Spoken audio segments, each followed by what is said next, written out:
Hi everyone, this is the sixth talk of the series called Inferentialism on Naturalized Grounds, organized by the LMS Center at the University of Hradec Králové.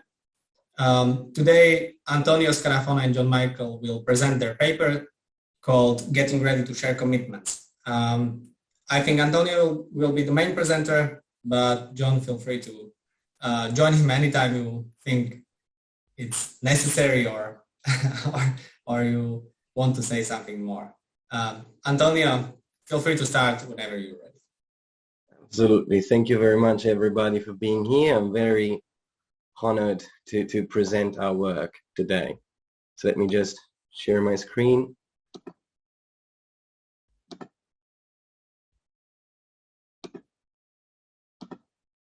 You should now all see the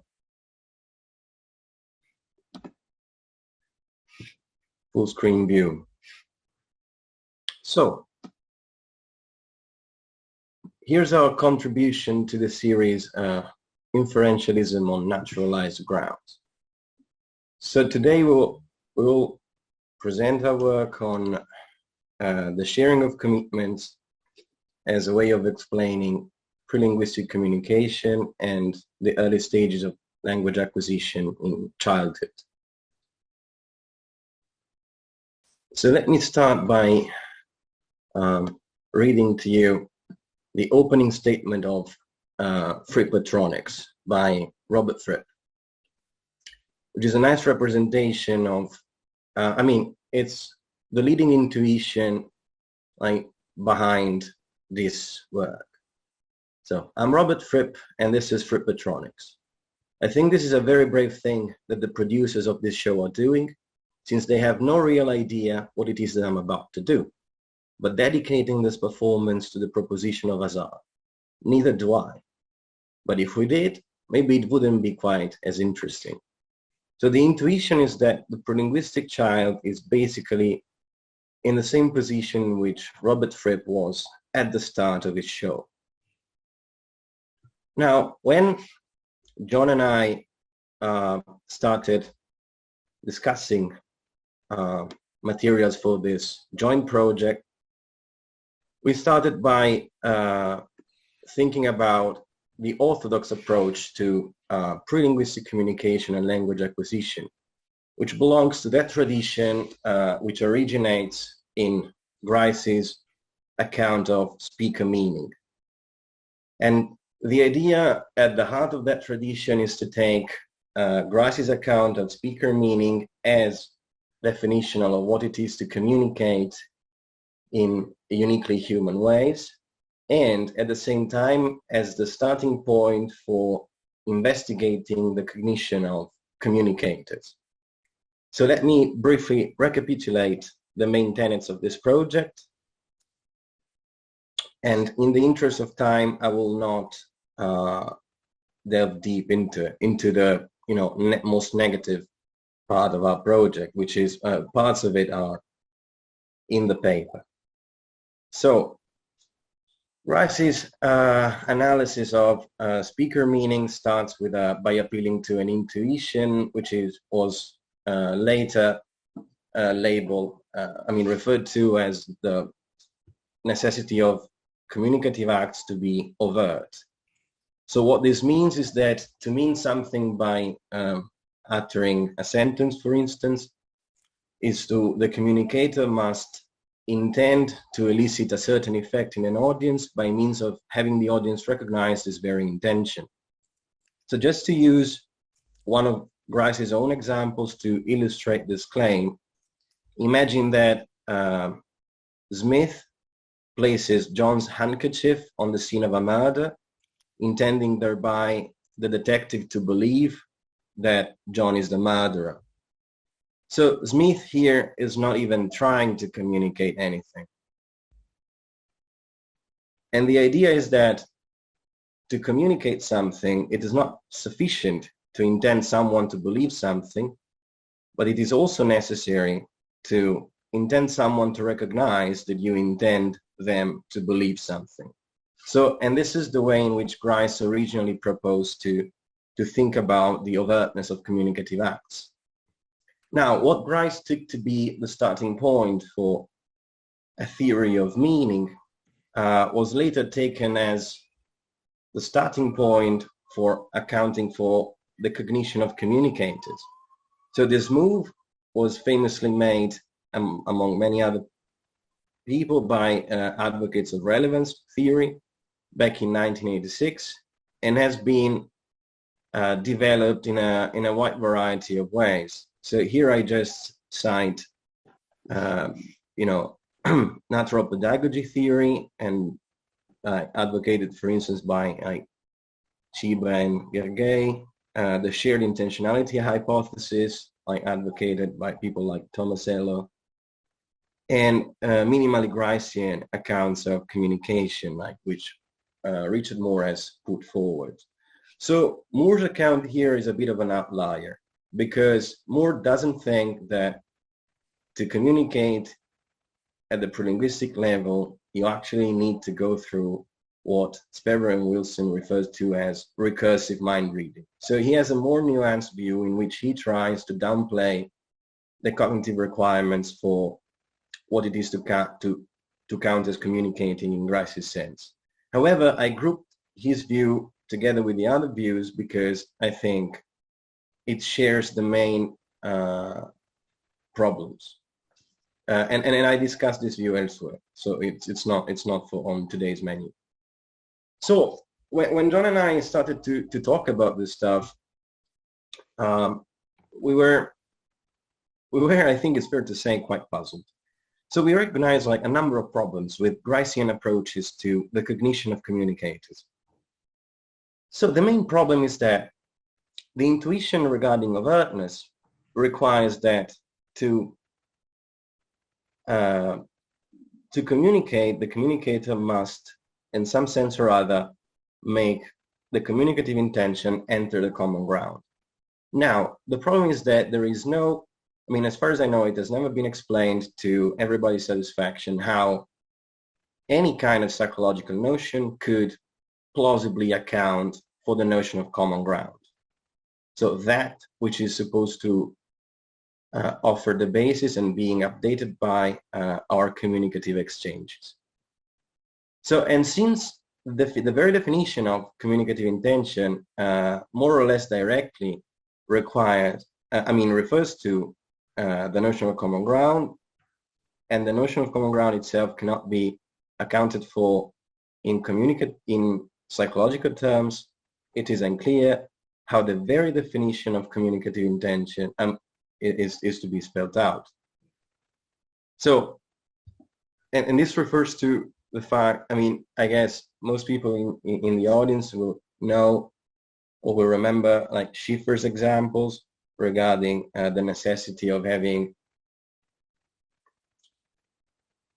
of spelling out the very notion of common ground in terms of mutual knowledge, where mutual knowledge is supposed to have an infinitary structure. Now, that's the heart. It's not today's topic, but that's at the heart of the problem of spelling out the notion of common ground as a psychological construct. So, since the very notion of communicative intention is hard to define from this point of view, it is also hard to operationalize the notion of ostensive behavior, which is used especially in the tradition of relevance theory and natural pedagogy theory. So that behavior which is supposed to express a Gricean communicative intention. Now, since it is hard to operationalize in experimental terms what it is to behave ostensively, a fortiori it is also hard to see how one could go about verifying from an experimental point of view whether the child really is a Gricean communicator. So these problems that I just very quickly surveyed here, made us think that we should turn to some kind of alternative. So, and the main idea, and just a spoiler, that alternative is Bart's framework, communication as commitment share. So the main idea is that we take communication to be first and foremost a social phenomenon, and we take the notions of commitments and entitlements as socio-normative relationships to be explanatory prior to that of communicative intention. And today, in the very first part of the talk, I will present, very, very briefly, Bart's framework with respect to his account of speech acts and common ground. And but this is just to highlight those points that will be crucial to our story about prelinguistic communication. And the key point is that as socio-normative relationships, commitments can be shared without either agent, possibly without either agents know that certain commitments have been shared.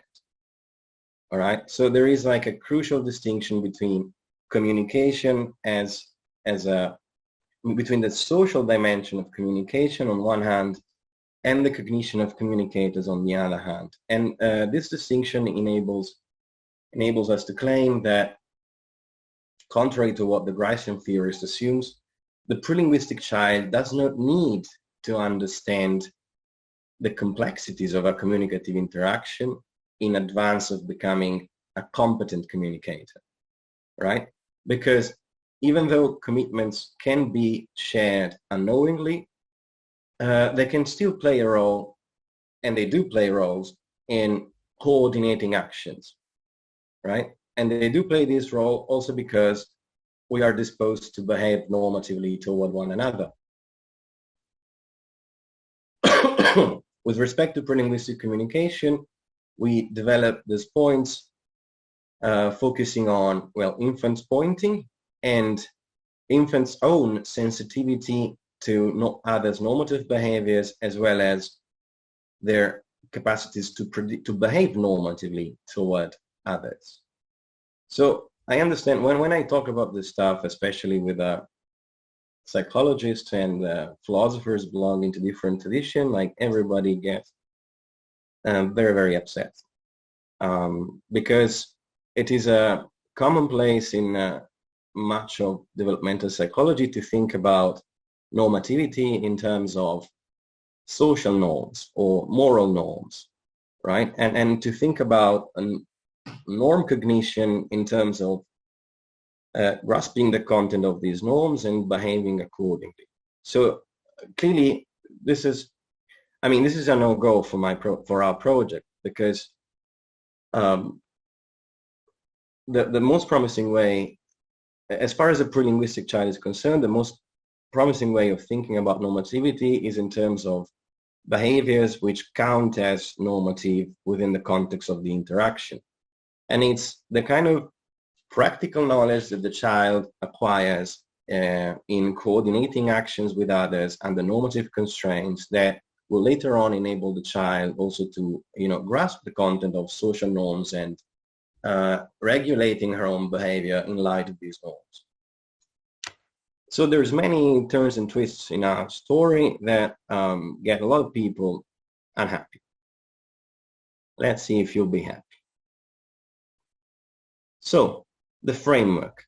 I want to stress that this is not an exhaustive and careful presentation of Bart's view, but just of those very kind of specific points that would be relevant to our story. And the main reference is the 2019 paper, Communication as Commitment Sharing. We owe really a lot to this paper. So the basic idea, the basic intuition is to think of communication as a form of coordinated action, which chiefly serves the purpose of further coordinating action. And this function is performed by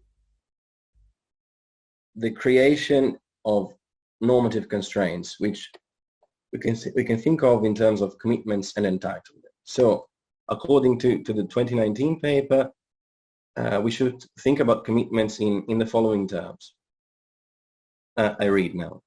A commitment is a three-place relation between two individuals, A and B, of content, P. So A is committed to B to act on P, or CABP for short.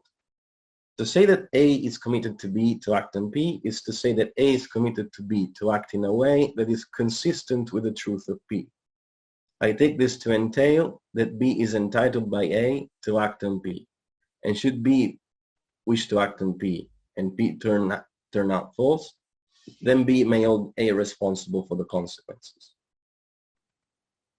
So to illustrate, if I promised you that I'll do the dishes and you accept my promise, I thereby become committed to you to act consistently with the truth of the proposition that I will do the dishes.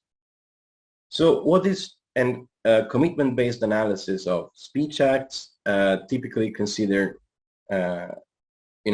take the case of promises as the paradigm case, and then perhaps extend the analysis to assertions. And, often enough, though not always, the thing stops there. So it's not clear how we should go about directed speech acts like requests. So one of the major contribution of the 2019 paper is to have a very useful generalization which covers every major kind of speech act, and according to which every kind of speech act successfully addressed by A to B causes a commitment of the form of a CABP. So these kind of commitments come in two forms. One is telic and the other is atelic. In the telic case, the commitments specify a goal which is the speaker has.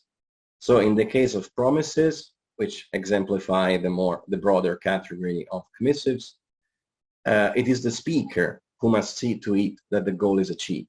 So if I promise you that I will do the dishes, well, it's on me to do the dishes, intuitively.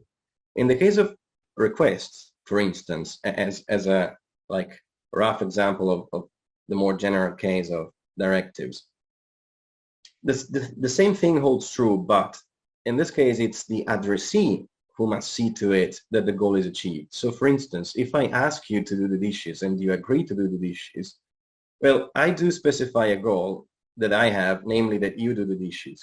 But, achieving this goal is then on you, because it's you that must do the dishes. And in the case of atelic commitments, there's no analogous goal is specified. All right, this is the case of assertions. So the important takeaway point is that there is it's the generalization itself. And to see why it's so useful, we shall consider how this generalization allows for a uniform explanation of how the production and consumption of any kind of speech act both relies upon and updates the common ground. Now, we said that commitments and entitlements are here conceived as socio-normative relationships. So, and commitments in this sense cannot be in place unless it is accepted that they are in place. So just a gloss, the acceptance, as Bart says, is here a term of art. So it doesn't entail awareness, for instance, and it can be signaled explicitly, but need not be so. So because, for instance, is entitled by appropriate responses, as in greeting in response to a greeting, answering a question, complying to a command, and so on. Now, the proposal is to model acceptance as being itself a kind of commitment, and its functioning is governed by the following two rules of inference. Now, the formal detail, we leave the formal details for another occasion, but the crucial point is that if you think that a commitment cannot be in place unless it is accepted that it is, by both parties in the social case, and you model acceptance by these two rules of inference, it follows that a commitment also cannot be shared unless it is common ground that it is shared. All right. So you see that if you apply these rules, if you assume that the same commitment, namely CX, Y, P, is accepted by both parties, and you apply the inference rules A and R, you obtain the infinitary structure, which is supposed to be the fingerprint of the very notion of common ground. Now, what's the takeaway point for our purposes today? The important thing is that commitments as socio-normative relationships can be shared unknowingly. So it's totally fine to say that a commitment is closed under entailment. So if P entails Q and I'm committed to you to the truth of P, I am thereby committed to you to the truth of, to act consistently with the truth of the proposition that Q. Now, whether I know it or not. So, by the same token, it's also totally fine to say that, well, common ground is not really any psychological construct, but rather a normative condition. So there's nothing spooky about its infinitary structure. And so one of the main kind of problem of traditional Gricean accounts can just be bracketed. Now, of course, for several explanatory purposes, it will be necessary to, enrich this analysis, to couple this analysis of common ground with some kind of account of the representational proxies that enable individuals in communication to act perhaps consistently with the commitments that happen to be in their common ground. But that's another kind of enterprise. And the important point is to distinguish the two. So you have the analysis of common ground as a normative condition, and then you have theories of how, the kind of thing that enable individuals to act more or less appropriately in light of shared commitments, which they do have in their common ground. Now, as I stressed before, it also follows that from the above definitions, it follows that if a commitment is shared, it is common ground that it is, right? So the kind of thing that we were talking about when we were talking about overtness can just be accounted for as the kind of publicity which shared commitments enjoy, right? So there is no need to account for the very notion of overtness in merely psychological terms. Now, what about the generalization, which is supposed to cover all the major kinds of speech act? Well, as I anticipated, as I said before, this generalization allows for a uniform explanation of how the production and reception of speech acts at the same time relies upon and updates the common ground, because every kind of speech act will always cause certain commitments to be in place, and commitments are always, on this view, commitments to act consistently with the truth of a proposition. Right, so now for the second part, the account of how does all this play out for the case of the prelinguistic child. Mate, sorry, I ask you kindly to tell me when it's we are 20 minutes away from the end. 20 minutes before I should stop. Okay, so normally it's 1 hour for the talk and 30 minutes for the discussion.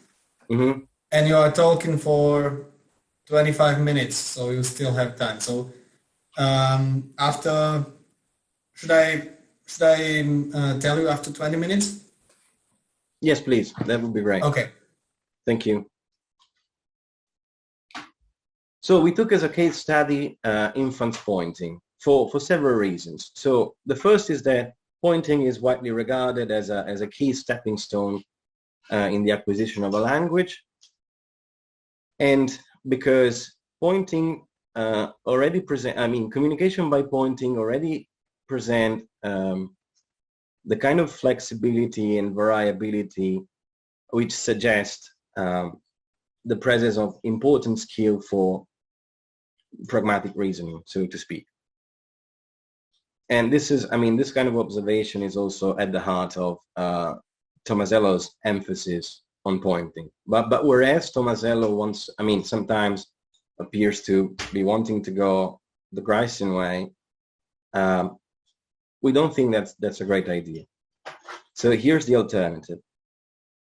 The first step is to distinguish between different kinds of explanations. So on one hand, you have your explananda could be, I don't know, how pointing,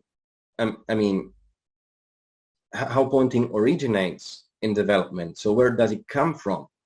So you might want to give a genealogic account of pointing. On the other hand, you might wonder, well, what are the kind of cognitive mechanisms or motivations that enable the infant to communicate by means of pointing in the way she does? And on the other hand, you might wonder, well, yes, but, this cognitive underpinnings and, motivational forces might not be the same across development, might not be the same across situations and so on. And we know, in fact, that they're not the same. So how do we make sense of the disparate data? How can we tidy this whole thing up? Well, independently of these two concerns regarding, on one hand, the origins, and on the other hand, the cognitive and motivational underpinnings, we can still identify like a stable communicative function of pointing gestures. And the idea is, again, to think of communication as a form of coordinated action which chiefly serves the purposes of coordinating actions in the future or in the context of wider joint activities.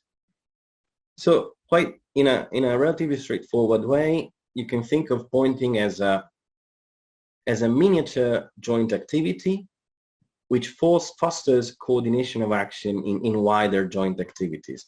And when we say that pointing is a miniature joint activity, we mean that quite literally. So very often, if you carefully observe like the infant interacting with the mother, you see that it's not straightforward for the infant to get the referent of the mother's pointing gesture. And getting the referent is itself a matter of coordinating action. Is itself a cooperative enterprise, which is governed by things like expressions of approval and disapproval and encouragements and raising salience and so on. Now, what's the given that this kind of broad background intuition, what's the communicative function of pointing? Well, one way to think of it is to say that if successfully addressed, a pointing gesture creates a shared commitment to attend to a certain object or event. Now, this is, because on one hand, there's many ways to motivate this intuition, but you can think of it, if pointing isn't a device to share attention, then what is it? All right, so it's just in the very nature of pointing to be the kind of thing that which we use to share attention onto something. And what it is to share attention, well, there's many ways to account for this, but a very promising way is to say that we share a commitment to attend to something, and that is in our common ground, so we can both rely on that in coordinating our actions in the future. And if should one of us fail to do so, we are entitled to hold each other accountable for that. All right. So this is the way in which communicating by pointing is itself a joint activity which fosters coordination of action in wider joint activities. Now, once we have this basic structure in place, we can also think about providing a taxonomy of the uses of pointing according to, the more specific kind of coordinative function that they play in different kinds of joint activities. And from there, so once we have like a kind of uniform description of behavior from the point of view of its wider role within an interaction, we can also then, go down levels and investigate the cognition and motivational underpinnings of communicators. But the important thing is always to remember that all these are different kinds of explanation, and mixing them up leads to inconsistency. So now let's kind of briefly go through the taxonomy that we illustrate in some more details in the paper. So regarding the very early forms of pointing, so this again speaks indirectly to the question regarding the genealogy of pointing in ontogenetic development. So from longitudinal studies like the one by Carpendale and Carpendale, it looks like pointing often enough emerges as a form of non-tactile exploration. So from several other studies, we know that by the time they are 1 year of age, typically developing children who start pointing have also engaged in actions such as clowning, showing off, and so on, which effectively, call others' attention on the child's own actions. And we also know that children this age are very, very proficient in what has been called attentional referencing. So for instance, they are sensitive to whether, if they are attending to something and they look back at you, whether you also are attending to the same thing, so to speak, even without pointing. Like for instance, by tracking your emotional reaction and line of gaze. In some contexts, of course, not in all. So the thing is, let's look at this from the point of view of the interaction. So pointing emerges as a form of non-tactile exploration, and infants are sensitive to whether you're attending to what they're doing and to whether you're attending to what they're attending to in some form or another and in certain specific contexts. Now, how does the adult typically respond to explorative behaviors? Well, very often by accompanying those behaviors verbally, namely by talking to the child, as a way of, as if they were commenting on what the child was looking at or experiencing. And unsurprisingly, adults do respond to infants' pointing gestures, especially of the explorative variety, verbally again. So if you just look at the interaction, you see that this is a form of exploratory behavior which is responded to as such by the adult. Now, why am I talking about exploratory pointing? Because, when I'm talking about that, I'm thinking, we're thinking about mainly about pointing issued by the child in the face of a novelty, right? So, and this has been, the details of this child behavior have been explored in some detail in experimental work by Agikovic and colleagues. So what they found is that what the kind of response which reinforces exploratory pointing in the face of a novelty by the child is the informativeness of the verbal response issued by the adults. But by informativeness, what they mean is that the adult, in the face of something which is the child is unfamiliar with, responds by issuing, for instance, a novel label.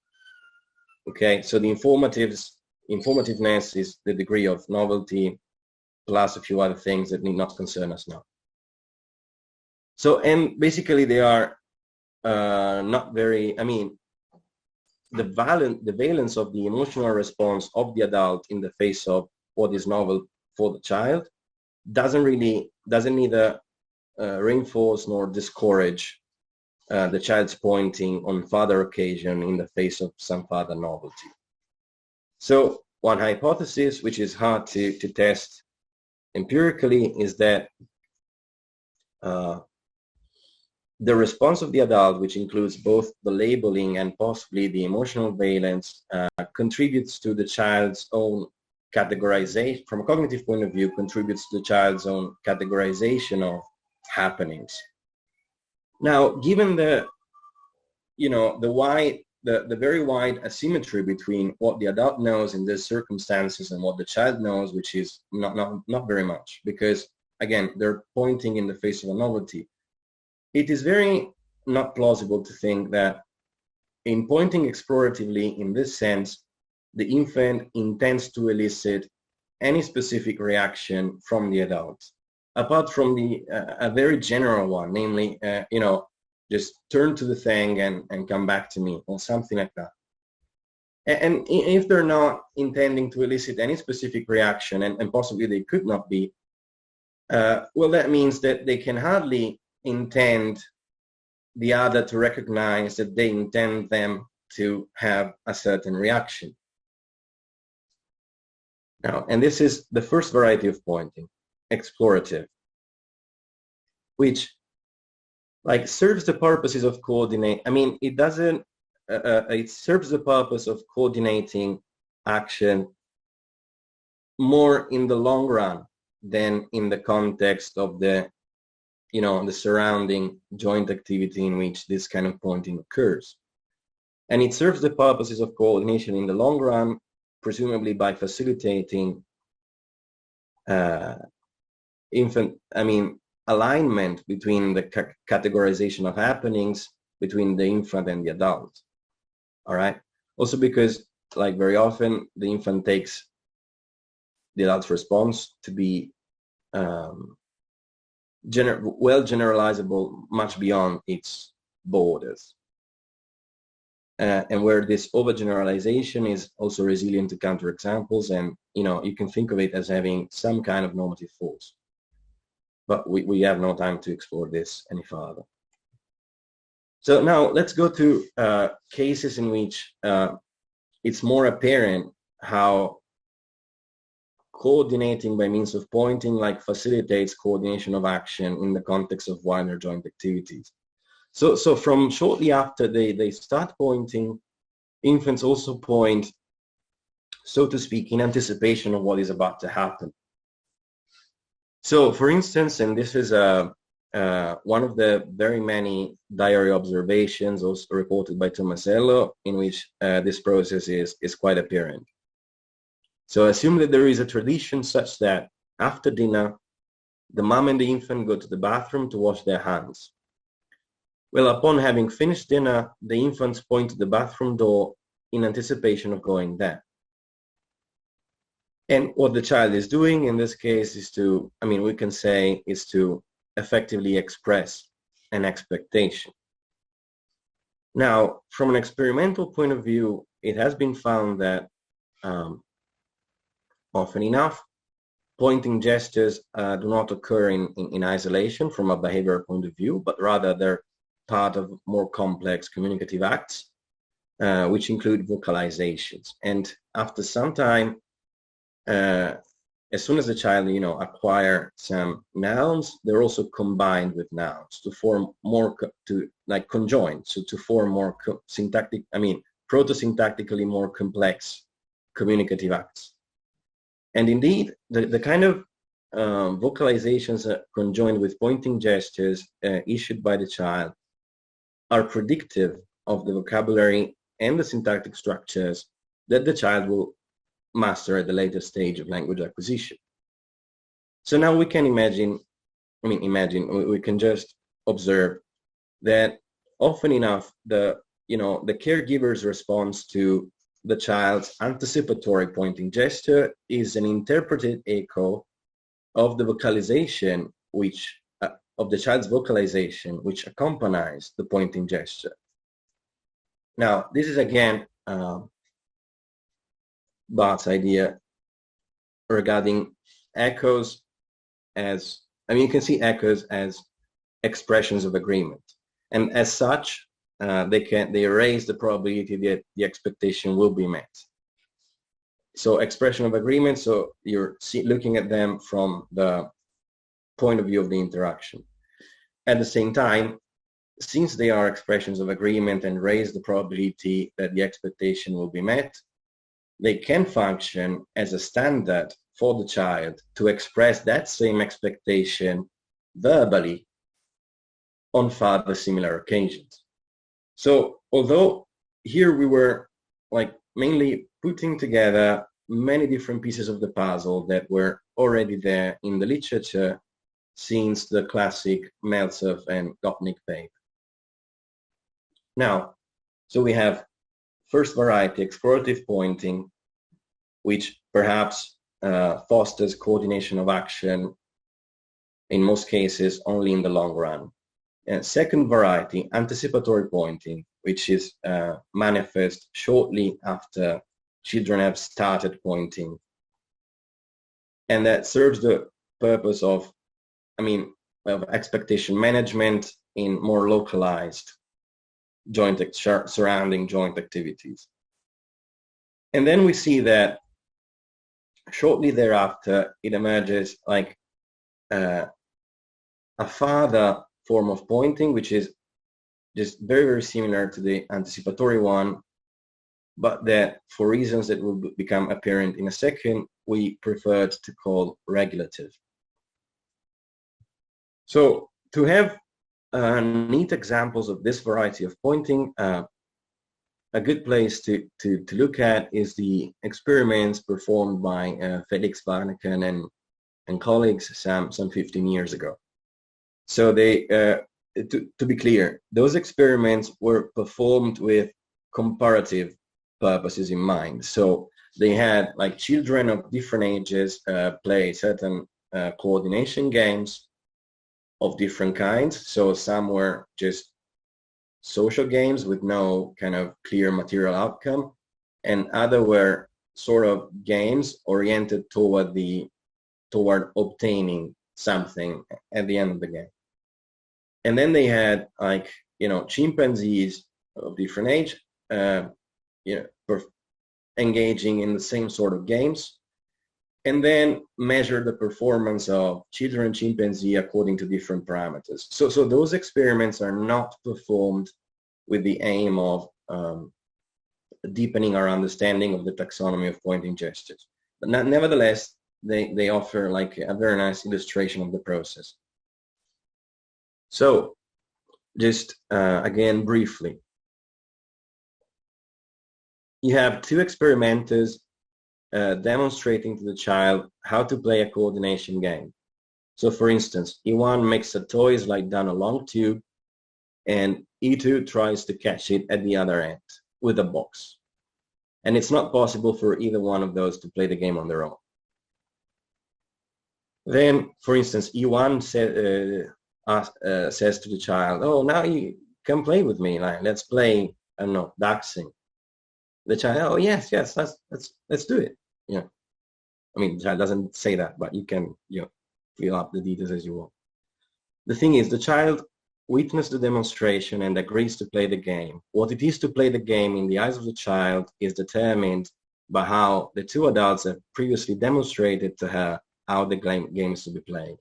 So we're already in the realm of shared commitments. What's the manipulation? Well, at some point, the experimenter just stops playing for no apparent reason. So what you see is that children of both ages either, point to the object which the adult is supposed to use and utter a word like, pool. Or all the children, instead of, on top of pointing, they kind of utter a full sentence. So their verbal behavior is much more, sophisticated, and they're much more proficient in expressing their normative expectations verbally than are younger children. And they do that, so almost every child does this on almost every occasion in which the adult stops playing for no apparent reason. So they try to re-engage the adult communicatively by inviting the adult and what they do is to invite the adult perform their role in the game. And if the adult doesn't do that, they either wait or, after or reattempt, or after a while they're unsuccessful, they try to play the game on their own. But the thing is that children of both ages are uninterested in the material outcome of the game, if there is any, and they're mostly interested in the playing of the game itself. So there's no mileage in trying to explain the children's attempt at re-engaging the adult in the game by saying that the adult's contribution is merely necessary to achieve a material outcome, because that explanation just cannot fly. So now, what's regulative pointing good for? And here I'd like to, in the paper here we considered what has been called informative pointing by, for instance, Tomasello and colleagues, as a specimen of regulative pointing. So although Tomasello, to be fair, Tomasello has done a lot of great experiments and I don't know, I think 70% of the things I know about developmental psychology, I know thanks to him, and his work has been groundbreaking. But sometimes he's a bit equivocal on the kind of theoretical background that is supposed to explain the experimental results. And in particular, he often seems to go for a Gricean reading of what he terms informative pointing. So when I point to inform you of something, what really I am doing is to intend you to know that I intend you to know that B. All right, so this is, for the sake of convenience, let's assume that the notion of communicative intention can be plausibly analyzed in this double level intentional structure. Now, if you see informative pointing as a specimen of regulative pointing, you also see that the notion of communicative intention is either explanatorily idle in explaining the child's behavior, both in comprehension and production, or posterior. So first, the child, deals with pointing gestures which succeed in informing the child of something, and then, understands the kind of communicative intent which someone might have in pointing in a certain way on a certain occasion.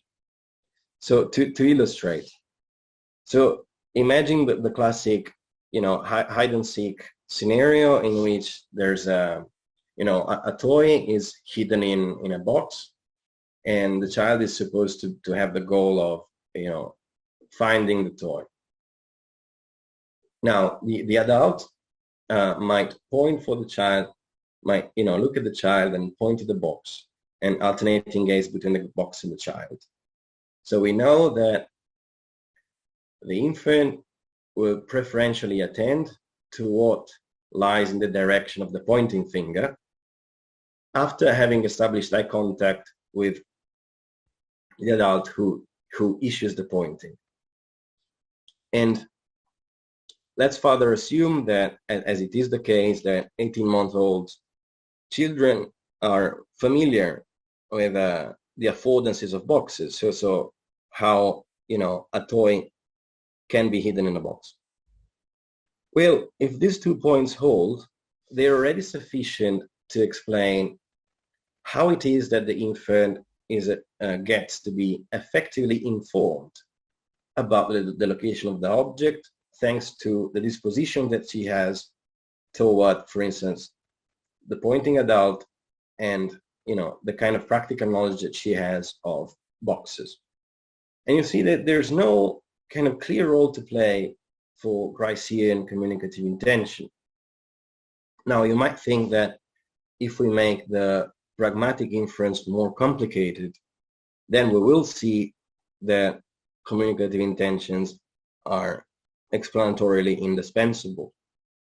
So elsewhere, I argue that that's not the case, or that's not necessarily the case. So because the recognition of a certain communicative intention, in a sense, like lies at the end of the process, not the beginning. So if you can correctly identify a and it is never quite necessary at the prelinguistic level for principled reasons. So from this you can see that there is no obvious way to prove experimentally that the prelinguistic child is a Gricean communicator. And it is not even clear what kind of role communicative intentions ought to play in the explanation of the child's behavior. Now what I said for production, for comprehension, we claim in the paper, holds for production as well. So at around the same age, if not, and sometimes before, but it's not clear exactly in which circumstances, if the child is familiar with a certain sequence of actions, for instance, because that sequence has been demonstrated to her, and this sequence of action involves the manipulation of an object, and the adult who is performing this sequence happens to lose track of that object in some way or another, then the child, more often than not, might, if suitably engaged, might point to the object which the adult isn't looking at. So now, I agree that this, it's plausible to say that this instance of pointing is informative. But really, the child needs to understand, needs to have some grasp of the goal of the adults, of the sequence of actions, and some grasp of the adult's informational states, sorry. Now, it is unclear again, why should the child, on top of this and some further competence, communicative competence, which can be explained again by other assumptions, why should the child have, on top of all this, also the capacity to engage in so-called recursive mind reading and acting with communicative intentions in Grice's sense? So, on the face of it, so what would be the problem in accounting for infants pointing by distinguishing, on one hand, the communicative function of pointing and its role in facilitating or enabling coordination of action in wider joint activities, and the cognition of the infant to be explained as the kind of mechanism which enables the infant to some limited extent and then gradually in more sophisticated ways to behave consistently for the large part with shared commitments. Yes, Matti? Yeah, so we have 10 minutes. Okay, good. I'll be very quick. We have sorry, Anthony, we have 40 minutes including Q&A, so it's up to you how you divide the time. Okay, so I'll be very, very quick. Okay. Thank you.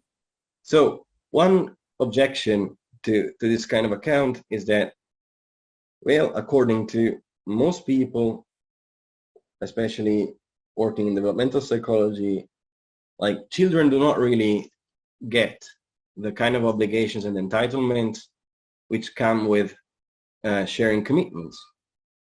So, especially because normativity is typically thought about in terms of understanding of rules or norms, or just in terms of understanding, which is something that I think it's the kind of first faux pas.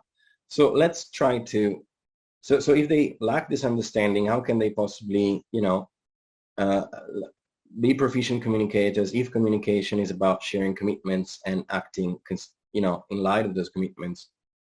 Well, they can do so if you think of normativity in terms of normative behaviors, and which do not yet require an understanding of the content of shared commitments. All right. So first you have this thick layer of practical knowledge, which itself enables or fosters understanding. But the kind of practical knowledge can only be acquired if, like, within the interaction, and the interaction must already be normatively structured, and infants must be capable of behaving normatively and be sensitive to others' endorsement of normative attitudes. So very, very quickly, in the paper, we scrutinized quite an extensive set of findings, and we conclude that if you don't assume that infants and young toddlers behave normatively and are sensitive to others' endorsement of normative attitudes, like a great deal of naturalistic observations and experimental findings result to be unintelligible.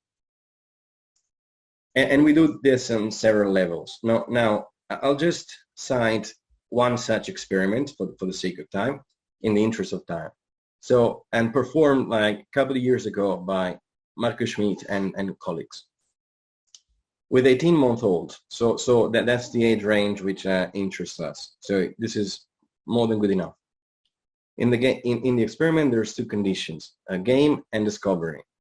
In the game, and there's three participants: the adult, the child, and the puppet. So in the game condition, the adult, takes like a board and demonstrates to the child and the puppet how to make a yellow block slide down a gutter by using a green block. After the demonstration, the adult, says to the child, now it's your turn. You can have it. And the child struggles to, perform her role, which on this occasion is determined by the demonstration which sets the standard for how the game is to be played, and by the agreement of the child, of course. So struggles to perform her role. And then the board is passed on to the puppet. And the puppet also agrees to play the game, but then, does something that is not a permissible move in the game. So for instance, makes the yellow block slide down the gutter by lifting the board instead of by using the green block. Now, often enough, not very often, but often enough, children spontaneously correct the puppet, either communicatively by pointing or vocalizing, or by saying, no, like this, and so on. And so try to bring the puppet's behavior in conformity to, the rule which sets the standard for how the game is to be played. And they do so significantly more often than they do in the discovery condition. So the discovery condition is just identical to the game condition, but no standard for how to play the game is set. So the adult doesn't say, oh, let's play Daxing, but rather, looks puzzled while looking at the board, and looks puzzled at the child, and then does the same thing with the green and the yellow block, but doesn't mark her actions as a demonstration of how the game is to be played. So, and infants are very, very sensitive to these cues for demonstration. So, if no assertion, no demonstration, and no, other cues which, so to speak, mark as behavior as setting the standard for how the game is to be played, and infants indeed very rarely, if ever, try to correct the puppets. So now this is, I think, a very good example of infants at 18 months of age who endorse a normative attitude. And it's pretty hard to make sense of these findings, as many other findings and naturalistic observations, if you do not assume that commitments are shared and infants are just starting to, regulating their own behaviors and expectations onto the commitments that have been shared, and also enforce these commitments on third parties. So now, in fact, in the paper, we survey an enormous amount of experiments, and we're very proud of that. So I encourage you to read them, but in the interest of time, I'll stop here and take your questions, and we can go, wherever you want in the paper. Thank you. Thanks, Antonio. So we have the full half an hour for Q&A. Everyone who wants to ask a question, please use the raise your hand button.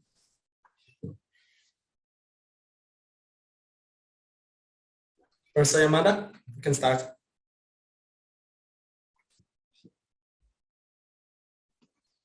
Yes, thank you. And I think your treatment of examples from infants and early child, young child is very convincing. But I have one worry about what you have said. In the abstract, you said there is a uniform explanation of how the production of speech acts of any kind relies upon and updates the common ground. But if you say that assertions are athletic, then it seems there is some tension between you two of your saying.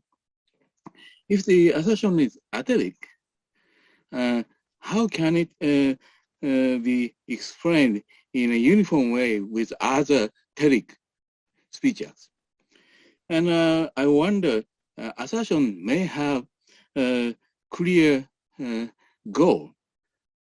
So assertion may have a goal that addressee must run that P if the asserter says that P. How do you think about that? Yeah, so this is perhaps more a question for Bart than for me. But I think that, so the uniformity is given by the fact that both, assertions like promises and requests are of the same kind, not because they specify a goal, but because, which often they don't, but also because, primarily because they always create commitments to act consistently with the truth of a proposition. So that's where the uniformity comes from. So, and I agree. So the fact, so sorry, let me elaborate on this. Sorry. So the fact that I think if you assert something, then you may be asked, how do you know? Then you need to answer. No, hang on.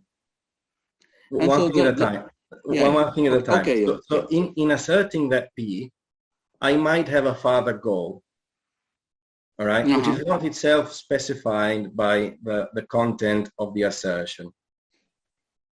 Okay, so but that doesn't mean, that's like a further perlocutionary, like intended or not perlocutionary effect, but it doesn't enter the characterization of the very speech act of asserting something, because the specification of the goal is not in the content of the speech act. Right? I don't know if this makes sense. So it's just a by default claim. So if what's my goal? I can have many goals in saying that. But yeah. I think that the addressee should run that P doesn't seem to be a goal in the sense of perlocutionary act. Mm-hmm. So yeah.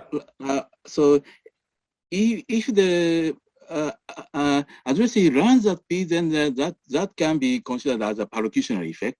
But in order for the addressee to run that P, the asserter needs to show some grounds.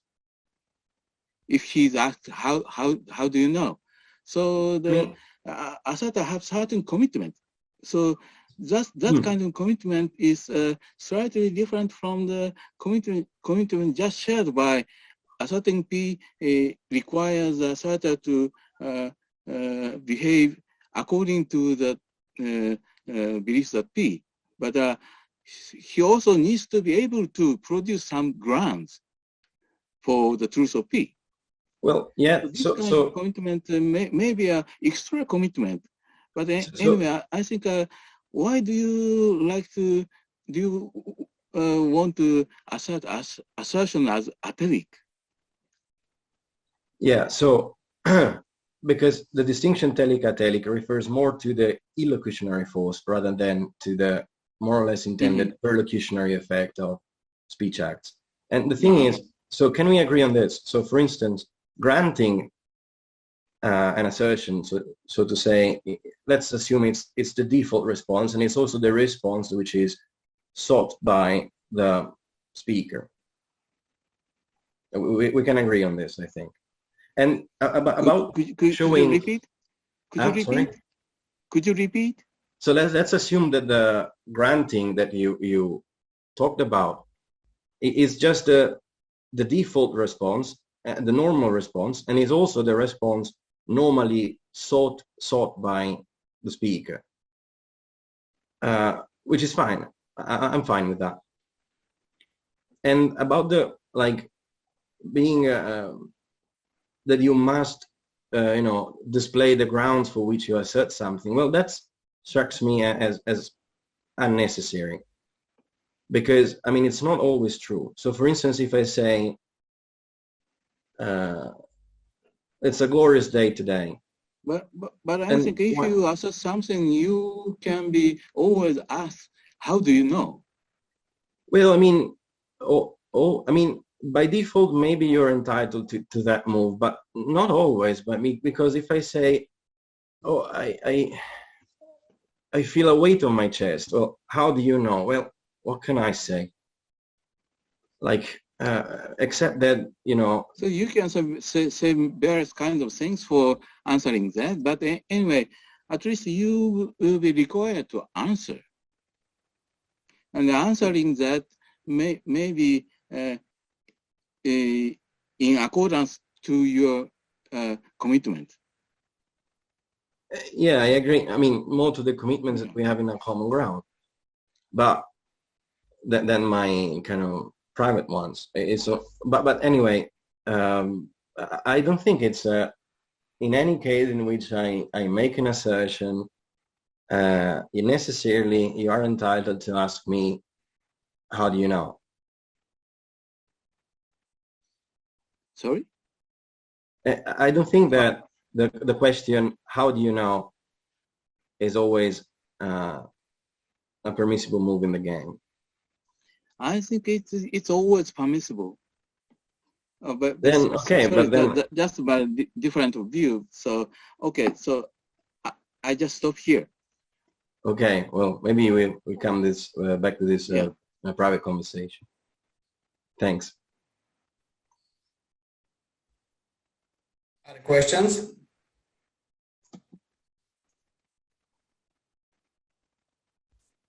So before someone asks a question, I'll ask a question myself. Thanks for the talk.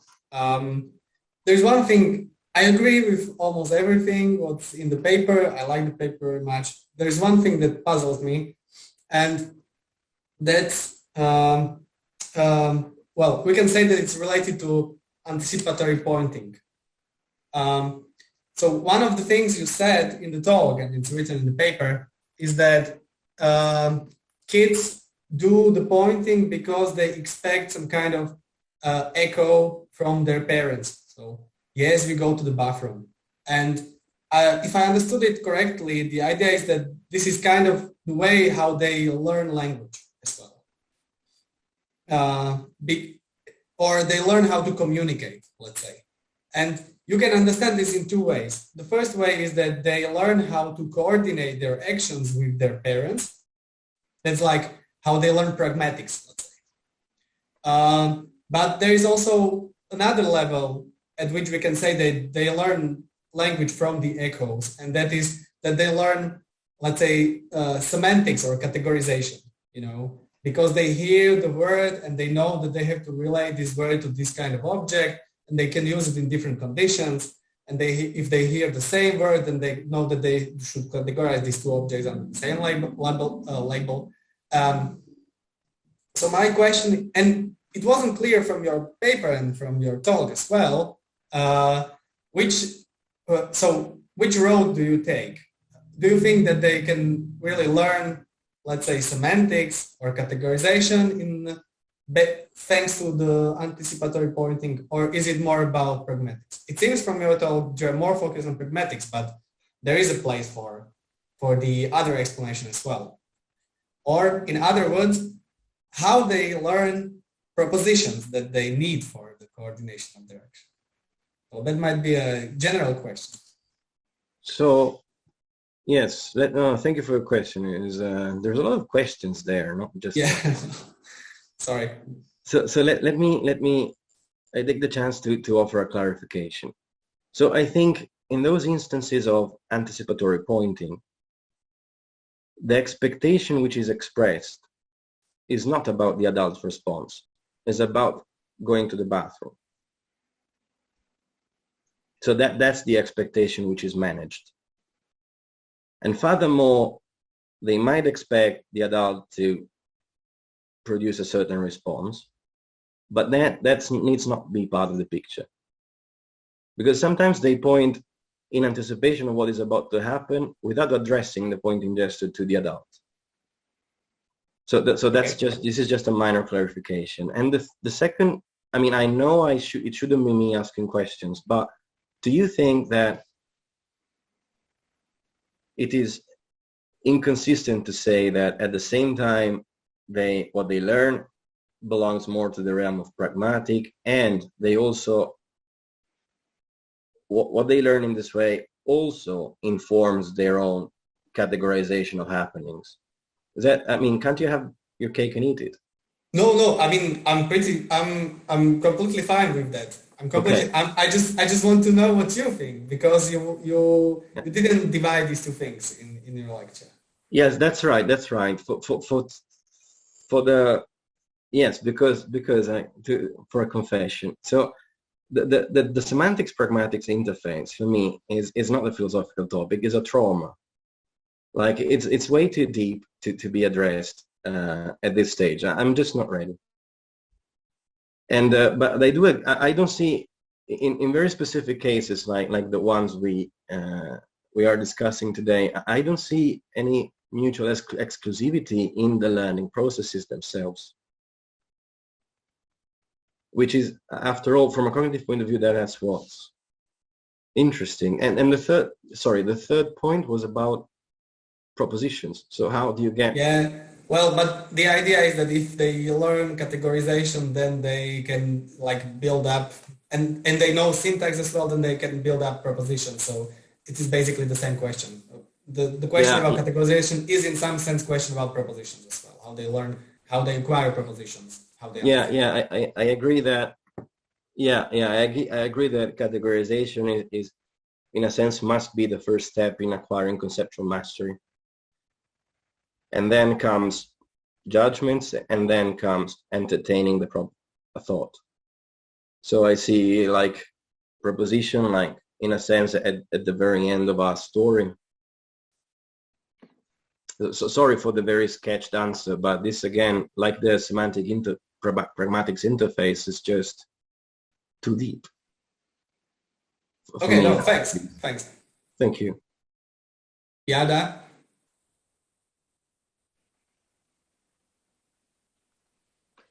So in the first part of your talk, you were talking about commitments, and you said, let me see, I made a note, that commitments are always commitments to act consistently with the truth of a proposition, which is quite hard for me to understand.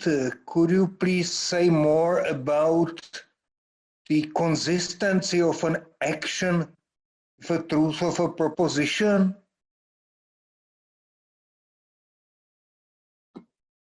Yeah, we mean we can, I don't know, we can take the case of assertions. So if I assert that, for instance, the kings of Italy in the 1920s, the king of Italy in the 1920s was a coward, so I must be prepared to assert facts regarding his cowardice. So even asserting that the King of Italy was a coward, like, commits me to act consistently with the truth of the asserted proposition. Let's assume it's just that for the sake of discussion, and which entails, among many other things, that I am committed to acknowledge the truth of many other propositions, and if I fail to do so, you're entitled to hold me accountable for that. So for instance, I don't know, if I say that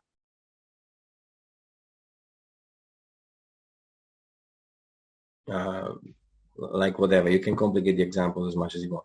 But for instance, I could state, oh yes, because he surrendered the country to the fascists, all right, and so on. So it binds my verbal just as non-verbal behavior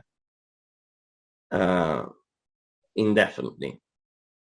So is that a response? I mean, we can we can change the example to consider cases of promises and requests and bets or whatever. But well, yeah, well, I can imagine that if you take assertion, then you can reduce the inconsistency to the inconsistency of sentences.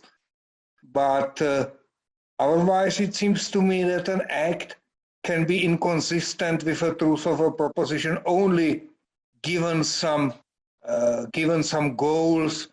For example, when I take a proposition that it's raining outside, then I cannot imagine what's inconsistent with its truth, like perhaps like going outside without an umbrella, but perhaps I do want to get wet, so I go without an umbrella. So it seems to me quite difficult to understand what it means for an act, a non-linguistic act, to be inconsistent with the truth of a proposition without a context.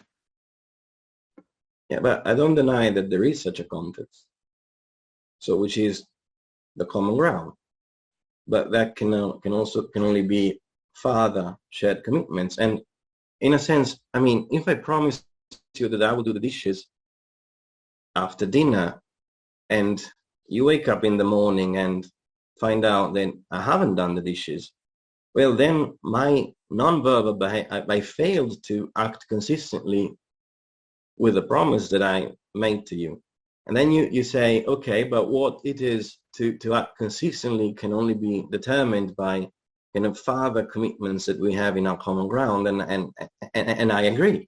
I'm fine with that. The explanation at the end of the day is going to be quite holistic, but also it will cash out as in saying, well, there is a sense in which at the ground level we must agree about what it is to do the dishes.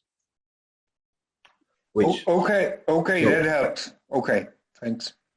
Okay, no, thank you. Maybe I misunderstood the nature of your question. No. Sorry, Professor Geurts, I have just a quick follow-up. So by common ground, you mean something like situational context, not something like a repetitive structure used by Gricean. Is that correct? Well, actually, I would say by common ground, we mean, again, a set of shared commitments.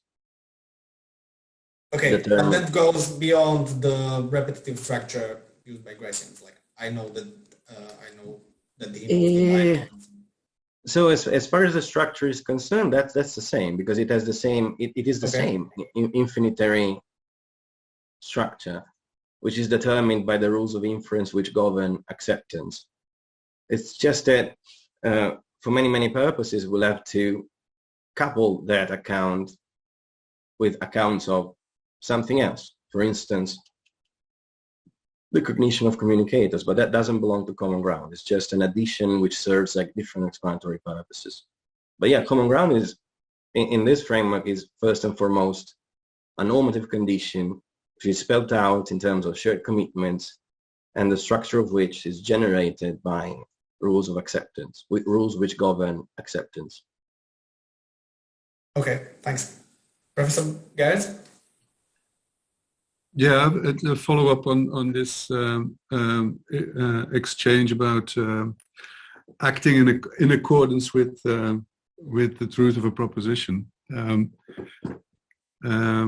I think, I mean, I have to admit that this notion is not fully worked out. So I think it's a bit work in progress. But I mean, it's part. I mean, the part that is relatively clear, well worked out, is the purely logical part. So the notion of commitment has a certain logic, right? And that is the part that plays an essential role in the story about common ground.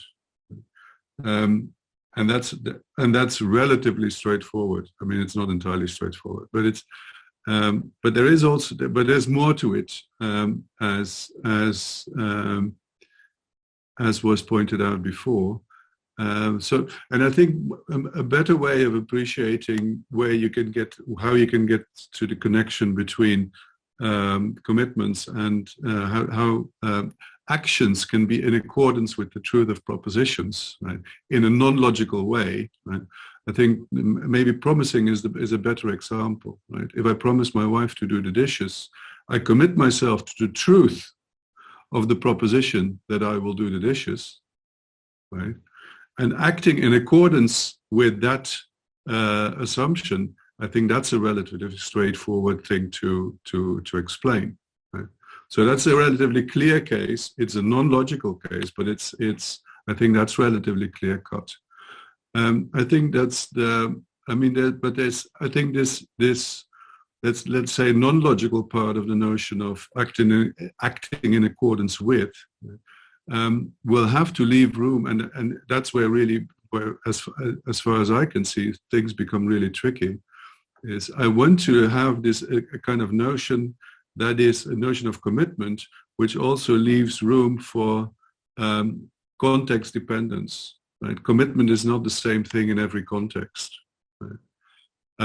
For instance, so one of the things that I would like to have, but I'm not sure that I'm going to have it, is a notion of commitment which allows me to say that in fictional contexts, right, you have certain commitments as well, right, but they're restricted in different ways, in part, than in non-fictional contexts. So that's one of the. I mean, this is entirely programmatic, right? And this is the really fuzzy part at the moment. But this is, I mean, the short. I mean, my short answer to the question would be, I mean, in part, I think there is a relatively well articulated notion of commitment here, but there's still part of it is still work in progress. I hope this helps. Thank you a lot. Yes.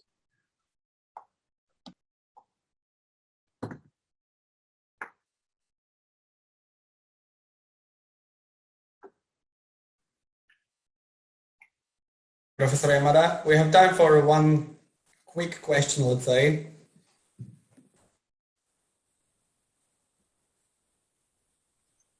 So may I ask a question to Bart? Yeah, sure. And how do you think about acting in accordance with commitment to the proposition in the case of acts of asserting? I think, yeah, my first hunch would be that in that respect, I mean, it will be clear that the general spirit of what I'm doing is very much in line with what Brandom is doing. But Brandom is concerned specifically with assertions. And although I would be reluctant to accept everything he says about it, I think he has this notion of discursive commitment, right? And I think that in the case of assertion, I would probably want to say that discursive commitments are, let's say, of primary importance to assertions. I mean, they are of importance in general, but in the case of assertion, I think that's the main thing. So in that respect, I would be on. I think Brandom and I are on the same page, right? what I like less about Brandam's account is that he pins his hope on a very specific notion of commitment, right? So it's one particular type of commitment that, according to him, is relevant for assertion, and I have doubts about that partly for reasons that Antonio mentioned. Right? But I mean, we're in the same let's say conceptual neighborhood, right? So there's definitely overlap there. Is that helpful? Thank you. Yeah. You're welcome.